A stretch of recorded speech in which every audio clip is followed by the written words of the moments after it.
तो hello guys, कैसे हो आप सब लोग। तो आज हम बात करने वाले हैं पेमेंट ऑफ बोनस एक्ट के बारे में। इसमें हम बेसिकली पढ़ेंगे पेमेंट ऑफ बोनस एक्ट कब एस्टेब्लिश हुआ था इंडिया के अंदर, इसमें कौन कौन सी फर्म्स में ये एप्लीकेबल होता है उसके बारे में हम बात करने वाले हैं। उसके बाद इसका जो किस पे हम देते हैं एम्प्लॉय को, किस अर्निंग पे उसकी बेसिक पे देते हैं या ग्रॉस पे देते हैं, किस अर्निंग पे हम उसको बोनस देते हैं उसके बारे में बात करेंगे। उसके बाद क्या क्या उसका परसेंटेज होता है देने का बोनस, उसके बारे में बात करेंगे।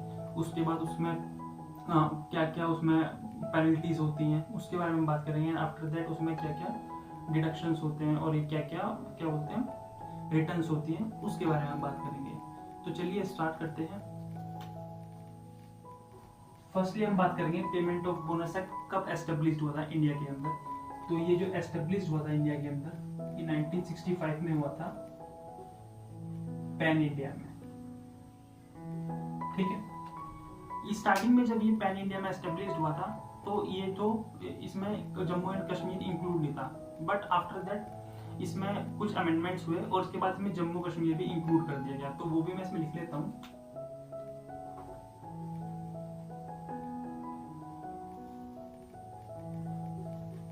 ठीक है, जम्मू कश्मीर इंक्लूड हो गया। उसके बाद अब ये हम देखते हैं ये कौन कौन से फर्म्स में एप्लीकेबल होता है। वेयर 20 और मोर देन 20 एम्प्लॉयज, कोई भी फर्म जहां पे 20 या 20 से ज्यादा एम्प्लॉय काम करते हैं ये उन फर्म्स में एप्लीकेबल होता है पेमेंट ऑफ बोनस एक्ट। अब चाहे अगर मान लो कि किसी फर्म है उसमें 20 एम्प्लॉय काम कर रहे हैं, ठीक है, इन फ्यूचर उस फर्म्स में 20 से कम हो गए एम्प्लॉय, मतलब मान लो 10 हो गए, 5 हो गए, ठीक है, तो ये तब भी उसमें एप्लीकेबल होगा। ये तब तक एप्लीकेबल होगा जब तक वो कंपनी एग्जिस्ट करती है। ठीक है, ये जब तक वो कंपनी एग्जिस्ट करती है इस एनवायरनमेंट के अंदर वो तब तक उसके अंदर एप्लीकेबल रहेगा। उसके बाद हम बात करते हैं किस पे देते हैं अपने एम्प्लॉय को। ये जो उसकी बेसिक होती है ना, बेसिक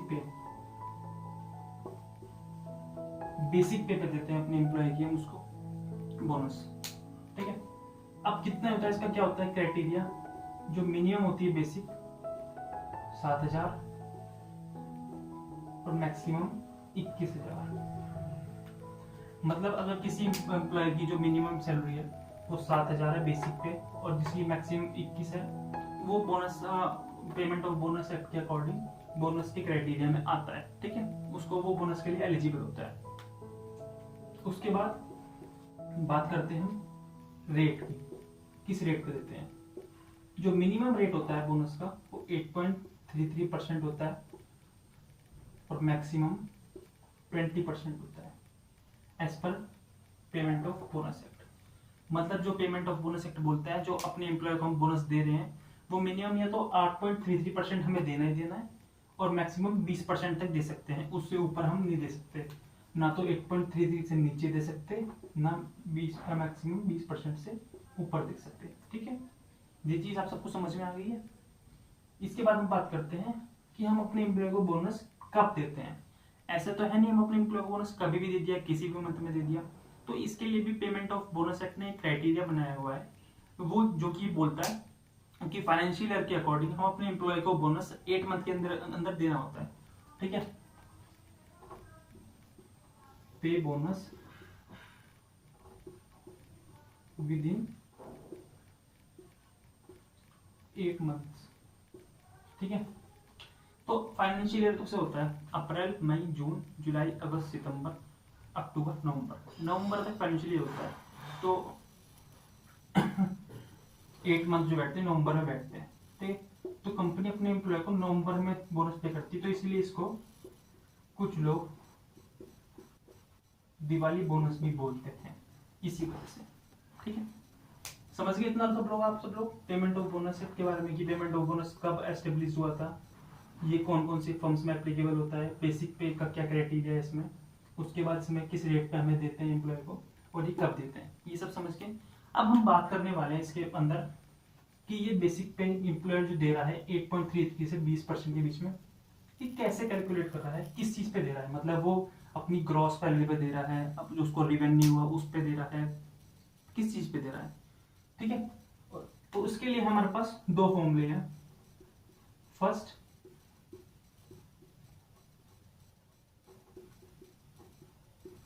अवेलेबल सरप्लस, और एक होता है इसमें एलोकेबल सरप्लस, ठीक। ये निकालने का कि कंपनी का जो एम्प्लॉयर है बोनस वो दे रहा है अपने एम्प्लॉय को, वो किस चीज पे दे रहा है, क्या मतलब ग्रॉस इनकम पे दे रहा है, अपनी बेसिक पे दे रहा है, जो ये कितने रिवेन्यू हो रहा है उस पे दे रहा है अपने एम्प्लॉय को, वो एम्प्लॉय को बोनस किस पे दे रहा है। तो अवेलेबल जो सरप्लस का फॉर्मूला होता है वो बोलता है available surplus equals to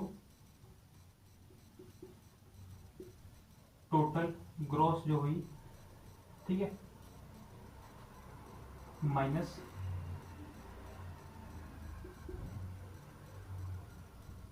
depreciation plus taxes plus deductions, ठीक है। एप्लीकेबल सरप्लस मतलब जो भी जो रिवेन्यू है एम्प्लॉयर है उसका जितना भी टोटल ग्रोस है उसमें से डेप्रिशिएशन टैक्सेस और डिडक्शंस माइनस करके जो वो इनकम आती है वो होता है उसका अवेलेबल सरप्लस। और एलोकेबल सरप्लस क्या होता है, एलोकेबल सरप्लस क्या होता है, it is a small portion of available surplus. ये इसी का ही स्मॉल पोर्शन होता है, ठीक है। कितना होता है वो मैं आपको बताऊंगा, ठीक। जो बैंकिंग सेक्टर्स होते हैं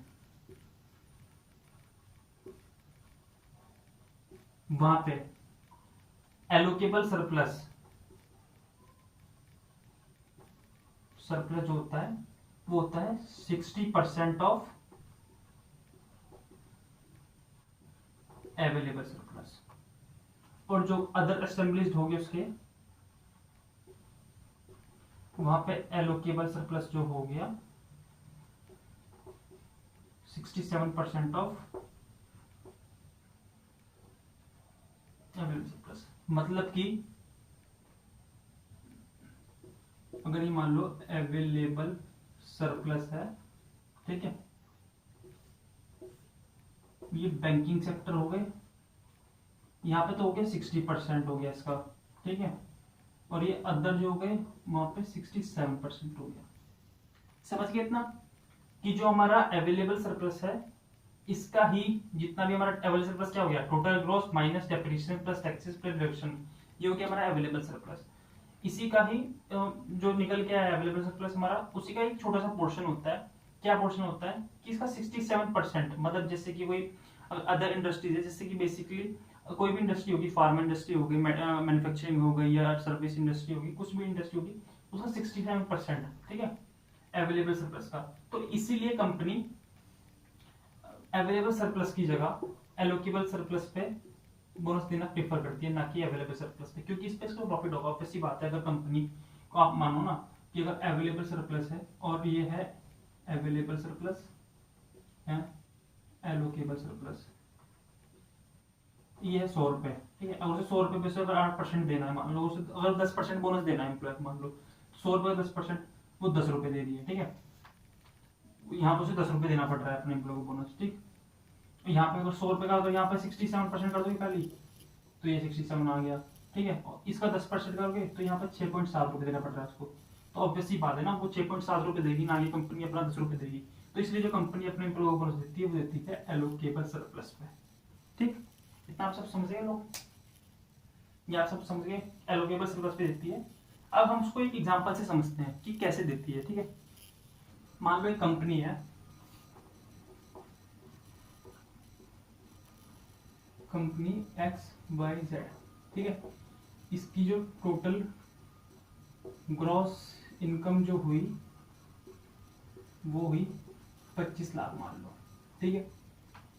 अब हम देखते हैं एलोकेबल सरप्लस से निकालते हैं, अवेलेबल सरप्लस हुई। फॉर्मूला मैंने आपको बताया था, ठीक है, टोटल ग्रॉस माइनस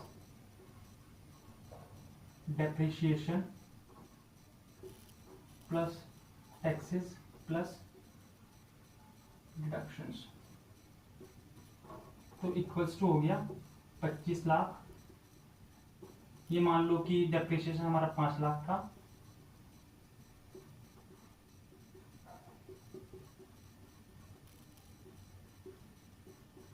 टैक्सेस भी 5 लाख था और ये डिडक्शन भी 5 लाख था, तो 25 लाख हो गया माइनस हो गया 15 लाख, ये आ गया हमारा 10 लाख। अवेलेबल सरप्लस निकल के आ गया हमारा 10 लाख रुपए, ठीक है। बट हम बोनस निकालते हैं एलोकेबल सरप्लस पे, तो एलोकेबल सरप्लस का क्या फॉर्मूला था हमारा? एलोकेबल सरप्लस हम कैसे निकालते हैं? 67% ऑफ अवेलेबल सरप्लस, ठीक है। मतलब 10 लाख का 67% कितना आ गया? 6,70,000। मतलब हम अपने एम्प्लॉय को, हमें अपने एम्प्लॉय को जो बोनस देना है वो इस अमाउंट पे देना है, ये 6,70,000 रुपए पे ये अमाउंट है। ये अमाउंट हम अपने एम्प्लॉय को डिस्ट्रीब्यूट करेंगे एज अ बोनस, ठीक है। अब हम देखते हैं ये अमाउंट हमें कितना देना है, इसका कितना परसेंट देना है, ठीक है। रेट डिसाइड करेंगे, रेट कि 8.33% देना है या 20% देना है, कितना देना है, या इसका 20 का देना है, कैसे लिखेंगे, ठीक है। उसके लिए कैसे निकालते हैं? हमारा कितना था एलोकेबल सरप्लस? 6,70,000 रुपये। टोटल ग्रोथ की हमारी कितनी? 25 लाख रुपये इंटू 100, ये निकल के आया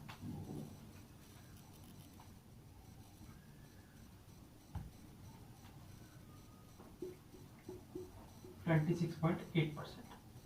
तो सर 26.8% आ गया, तो हमें अपनी बोनस ये देना है। बट सर आप तो बोल रहे थे 8.33% से हम कम नहीं दे सकते और 20% ज्यादा नहीं दे सकते, लेकिन 26.8% आ रहा है, ये हम अपने एम्प्लॉय कैसे देंगे? तो ये भी मैं समझाता हूँ, ठीक है। कितना परसेंट ज्यादा आ रहा है? 6.8% ज्यादा आ रहा है, ठीक है। इसके लिए दो हम टर्म यूज करते हैं, सेट ऑन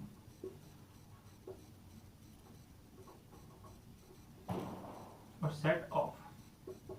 सेट ऑन में क्या करते हैं हम? Carry forward more than 20% of rate to next financial year, ठीक है। ऐसे ही इसमें हम जो करते हैं वो लेस देन करते हैं, लेस देन 20%, ठीक है। मतलब इसमें रखता हूँ, जैसे अगर कंपनी को 26.8% प्रॉफिट हुआ तो वो 20% तो अपना एम्प्लॉय बांट देगी, ठीक है। उसके हिसाब से 6.88% वो अपना क्या करती है, नेक्स्ट ईयर फाइनेंशियल ईयर में कैरी फॉरवर्ड कर देती है। जैसे कि अगर हो सकता है नेक्स्ट ईयर में फाइनेंशियल ईयर में कंपनी को 6% ही प्रॉफिट हो, ठीक है, तो वो 8.33 तो उसको देना ही है मिनिमम, तो वो 1.33 कहाँ से कवर करेगी? इस 6.8 में से जितना उसको चाहिए वो रख लेगी।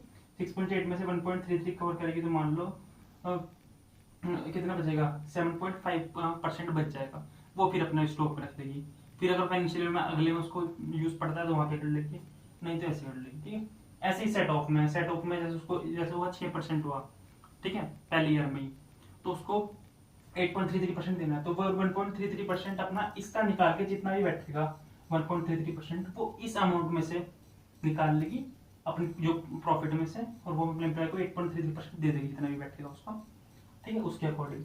अब सर ये कब तक चलती रहेगी? ऐसा कंपनी अगर 20 जैसे कंपनी ने 26 पॉइंट यहाँ पे करा, 26.8% किया, 6.8 उसने अपना अपना कैरी फॉरवर्ड कर दिया, नेक्स्ट मंथ उसने फिर 30% कर लिया, ठीक है, फिर 10% वहां से मिल गया कैरी फॉरवर्ड करने के लिए, तो 16.8% हो गया। ऐसे तो सर उसका बढ़ता जाएगा, ऐसे रखते रहेंगे बल्कि में अपने पास, कब तक रख सकती है? तो एज पर जो पेमेंट ऑफ बोनस एक्ट बोलता है वो ये बोलता है कि जो भी कंपनी अगर उसके यूज में नहीं हो रहा हो, चाहे वो सेट ऑफ का हो चाहे सेट ऑन का हो, अगर उसके यूज में नहीं हो रहा हो तो मैक्सिमम 4 ईयर तक कैरी फॉरवर्ड कर सकती है वो, ठीक है। उसके बाद वो लैप्स हो जाएगा, 5th ईयर में वो स्टार्टिंग से फ्रेश उसके पास जितना भी उसका रेट होगा वो उस पर स्टार्ट करेगी, समझ गए? तो मतलब मैंने आपको समझा दिया एग्जांपल से कि अवेलेबल सरप्लस कैसे निकालते हैं, एलोकेबल सरप्लस कैसे निकालते हैं, ठीक है। उसके उसके बाद जो एलोकेबल सरप्लस जो आ गया उसका हम उसमें से कैसे निकालते हैं कि हमें कितना परसेंट देना है, ये समझ में आ गया। ये एग्जांपल के थ्रू मैंने आपको समझा दिया। ठीक है, अब आगे बढ़ते हैं।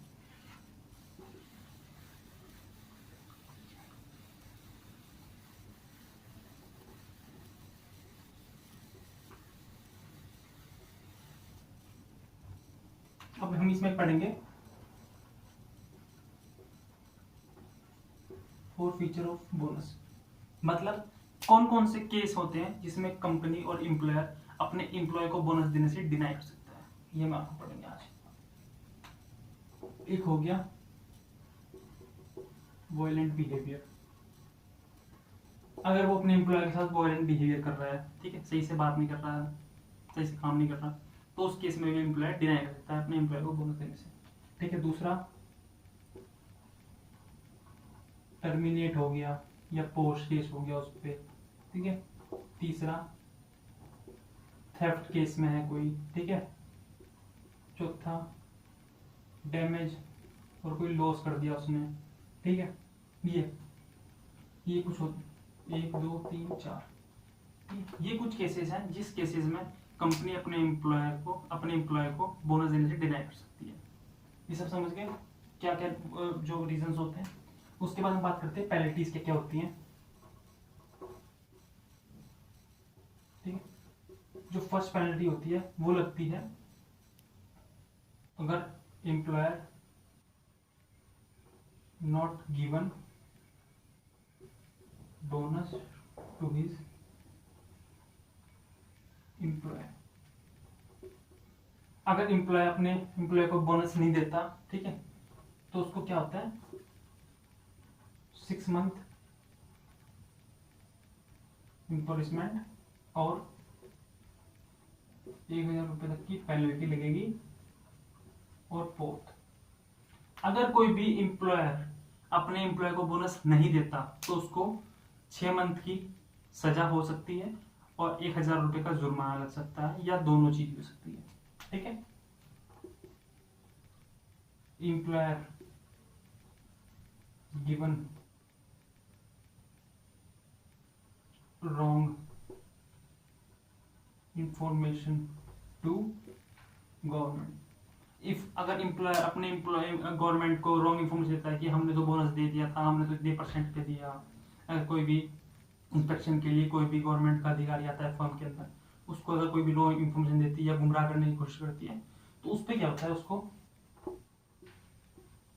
2 year imprisonment and rupees penalty और बोथ। ठीक है, उस केस में उसको 2 साल की, कम से कम 2 साल की सजा हो सकती है। ठीक है, और 1000 रुपए की पेनल्टी लग सकती है, या दोनों भी लग सकता है।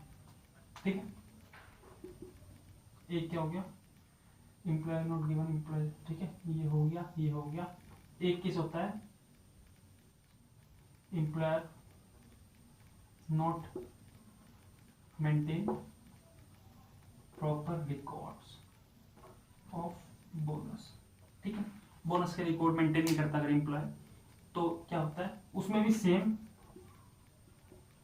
As first. मतलब उसमें भी उसको 6 महीने की सजा हो सकती है, या 1000 रुपए की पेनल्टी, या दोनों हो सकती है, अगर एम्प्लॉय बोनस के रिकॉर्ड मेंटेन नहीं करता। उसे मतलब मिनिमम 5 साल तक के रिकॉर्ड को मेंटेन करके रखने पड़ते हैं अपने पास। ठीक है, ये कुछ पेनल्टी है इसमें मैंने जो आपको बताई ये लगती है। अब कौन कौन सी रिकॉर्ड की मैं बात कर रहा हूँ यहाँ पे वो भी देख लेते हैं। तो बेसिकली इसमें जो फॉर्म हम फिल करते हैं वो होते हैं फॉर्म ए, फॉर्म बी, फॉर्म सी और फॉर्म डी, जो मेंटेन करते हैं जो रिकॉर्ड्स। फॉर्म ए क्या होता है, कैलकुलेशन ऑफ एलोकेबल सरप्लस। मतलब जैसे मैंने आपको बताया कि हम अवेलेबल सरप्लस कैसे निकाल रहे हैं, पूरा उसके बारे में बताया, डिस्क्राइब किया। फिर उसमें से एलोकेबल सरप्लस कैसे निकाल रहे हैं 67%। ठीक है, वो सारी कैलकुलेशन जो हम निकालते हैं कि किस अमाउंट पे हमको एम्प्लॉय को बोनस देना है, किस अमाउंट का देना है। ठीक है, वो हमारी कैलकुलेशन पूरी आती है, वो फॉर्म ए में आती है। फॉर्म ई वो क्या होता है, सेट ऑन और सेट ऑफ। उसमें हम डिस्क्राइब करते हैं कि हमारा जो बोनस का अमाउंट है वो सेट ऑन की तरफ जा रहा है, जो परसेंटेज है वो सेट ऑफ की तरफ जा रहा है, या सेट ऑन की तरफ जा रहा है। मतलब कि जैसे पिछले आपको बताया था एग्जांपल में मैंने, वो 26.88% था, वो सेट ऑन में जा रहा था 86.8%। तो उसमें हम बताते हैं कि हमारा कितना परसेंटेज बोनस बना इस बार, कितना हम जो जिसका डिस्ट्रीब्यूट करेंगे एम्प्लॉय में, और उसमें हम कितना सेट ऑन में दे रहे हैं, सेट ऑफ में कितना दे रहे हैं। ठीक है। तीसरा जो फॉर्म होता है उसमें हम बताते हैं basically details of bonus employee. इसमें क्या कुछ नहीं होता, इसमें बेसिकली हम क्या बताते हैं कि एक पूरा एक फॉर्म होता है फॉर्म सी, जिसमें हम बताते हैं कि अपने एम्प्लॉय को हमने, जैसे एक्स एम्प्लॉय है, इसको हमने कितने इसके पेड डेज बने, इसको हमने कितना बोनस दिया। वाई एम्प्लॉय है, इसको हमने इसके कितने पेड डेज बने, इसका कितना बोनस दिया। जेड एम्प्लॉय है, इसको कितने पेड डेज बने, कितना एम्प्लॉय बोनस दिया। ये पूरी डिटेल जो मेंटेन करते हैं वो फॉर्म सी में करते हैं। ठीक है। एक होता है फॉर्म डी, ये एक एनुअल रिटर्न होती है। ठीक है, जो हम देते हैं स्टेट गवर्नमेंट को। ठीक है, ये छोटी सी समरी होती है। ठीक है, जो कि डिस्क्राइब करती है कि हमारा टोटल मतलब पूरा फाइनेंशियल ईयर में कितना हमारा बोनस बना, उसमें से कितना हमने व्हाइट कलर्स को दिया, कितना हमने ब्लू कलर्स को दिया, कितना परसेंट दिया। ठीक है, ये पूरा एक समराइज होता है इसका पूरे बोनस का, जितना फाइनेंशियल ईयर बना। वो फॉर्म डी होती है, एनुअल रिटर्न, जो हम गवर्नमेंट को देते हैं। ये बेसिकली इसमें 4 फॉर्म है, ये मैंने आपको समझा दिया है। पूरा मैंने आपको बोनस एक्ट समझा दिया है। बोनस एक्ट में क्या क्या एलिजिबिलिटी होती है, इसकी कब एस्टेब्लिश हुआ था, किस किस हम इस पे बेसिक पे देते हैं इसको, क्या उसका रेट होता है। फिर मैंने आपको एग्जांपल से समझाया वो कि कैसे अवेलेबल सरप्लस निकलता है, कैसे एलोकेबल सरप्लस निकलता है। फिर एलोकेबल सरप्लस जो होता है उस पर हम कैसे बताएंगे कितना परसेंट देना है, उस परसेंट का मैंने आपको बताया निकालने का फॉर्मूला। उसके बाद मैंने आपको सेट ऑन बताया कैसे निकलता है, सेट ऑफ कैसे निकलता है। उसके बाद मैंने आपको कुछ फॉर फीचर्स ऑफ बोनस बताएंगे, मतलब क्या क्या केसेस हो सकते हैं जिसमें हम अपने एम्प्लॉय को बोनस नहीं पे कर सकते। ठीक है, उसके बाद ये कुछ पेनल्टीज थी, मैंने आपको ये बताया कि किन किस केसेस में हम अपने एम्प्लॉय के ऊपर जो पेनल्टीज है वो लगा सकते हैं। जैसे कि वो अपने एम्प्लॉय को बोनस पे नहीं कर रहा, उस केस में हम लगा सकते हैं। ठीक है, जो अपने एम्प्लॉय जो गवर्नमेंट को रॉन्ग इन्फॉर्मेशन दे रहा है तो उस केस में उस पर पेनल्टी लग सकती है, या वो डाटा मेंटेन उसका प्रॉपर नहीं कर रहा तो उस केस में लग सकती है। ठीक है, उसके बाद ये कुछ फॉर्म्स हैं, मैंने आपको बताया कि क्या क्या फॉर्म्स होते हैं जिसमें हम मेंटेन करते हैं। ठीक है, अगर वीडियो को अच्छी लगी है तो लाइक कीजिएगा, सब्सक्राइब कीजिएगा, कमेंट कीजिएगा। थैंक यू, मिलते हैं, नमस्कार अगली वीडियो में।